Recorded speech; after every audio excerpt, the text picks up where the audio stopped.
The crisp autumn breeze carried the smell of fallen leaves and burning leaves across the old Willow Creek farm, where the fields hadn't been planted in years, and the fences sagged like tired shoulders. The farmhouse stood alone at the end of a long dirt road, its white paint faded and peeling, its shutters hanging crooked against windows that had seen better days. It was the kind of place the world had forgotten, and that was exactly how its owner, Ellie McMillan, preferred it. Eleanor Ellie McMillan was 76 years old. With silver hair she kept in a tight bun, and hands that still remembered how to mend fences and bake apple pies from scratch. Her husband Frank had passed 3 winters ago. Leaving her alone on the 100-acre farm they had worked together for 52 years, her children had moved to the city and rarely called. The neighbors had sold their land to developers long ago. Ellie was the last one standing, and some days, the loneliness felt heavier than the years. Before we go any further, if you believe in kindness, second chances, and standing up for what's right, make sure to like, comment, share, and subscribe to this channel. And tell us in the comments where you are watching from. Because stories like this remind us that even in our darkest moments, there are still people willing to open their doors to strangers. It was just past midnight when Ellie heard the crash. She had been sitting in her kitchen, unable to sleep as usual, when the sound of metal against gravel shattered the silence. She grabbed her late husband's rifle and a flashlight and made her way to the edge of her property. What she found made her stop cold. A motorcycle lay twisted on its side in the ditch, its chrome scratched and its front wheel bent at an impossible angle. Next to it, lying face down in the mud, was the biggest man Ellie had ever seen. He was dressed in leather, his vest covered in patches she didn't recognize, and blood was seeping from a gash on his forehead. Ellie knew she should call the police. That was what sensible people did. But something stopped her. Maybe it was the way he was breathing, shallow and pained. Maybe it was the fact that she hadn't spoken to another human being in weeks. Or maybe it was just that Eleanor McMillan had never been able to turn away someone in need. She knelt down beside him. "Mister," she said softly, "Mister, can you hear me?" The man groaned and opened his eyes. They were blue, the same shade as Frank's had been, and filled with confusion and pain. "Where am I?" he rasped. "You crashed your motorcycle on my property," Ellie said. "You're hurt. Can you stand?" With Ellie's help, the man managed to get to his feet. He was at least a foot taller than her and twice her weight. But she guided him slowly toward the barn, where she kept a cot for the farmhands who no longer came. "I should go," he said, his words slurred. "I don't want to cause trouble." "Nonsense," Ellie replied firmly. "You're bleeding and it's freezing out. You'll stay in my barn tonight, and in the morning, we'll figure out what to do about your motorcycle." She cleaned his wound with water and hydrogen peroxide from her first aid kit, bandaged his head, and brought him a blanket and a thermos of hot stew. He tried to thank her, but she waved him off. "Get some rest," she said. "We can talk in the morning." His name was Jack Reeves, and he was an iron horseman. He told her this the next morning as she brought him breakfast, expecting her to throw him out instead. Ellie just shrugged. "My Frank used to say you can't judge a book by its leather cover," she said. "Now eat your eggs before they get cold."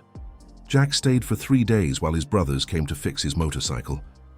During that time, he helped Ellie repair her fence, fix the leak in her barn roof, and split enough firewood to last her through winter.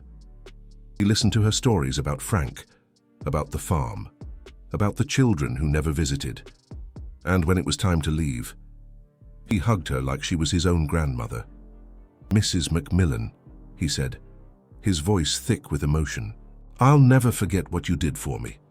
You took in a stranger when you had every reason to be afraid. That means something. That means everything." Ellie patted his cheek. "You just be safe out there, Jack. And come visit sometime. This old house gets too quiet."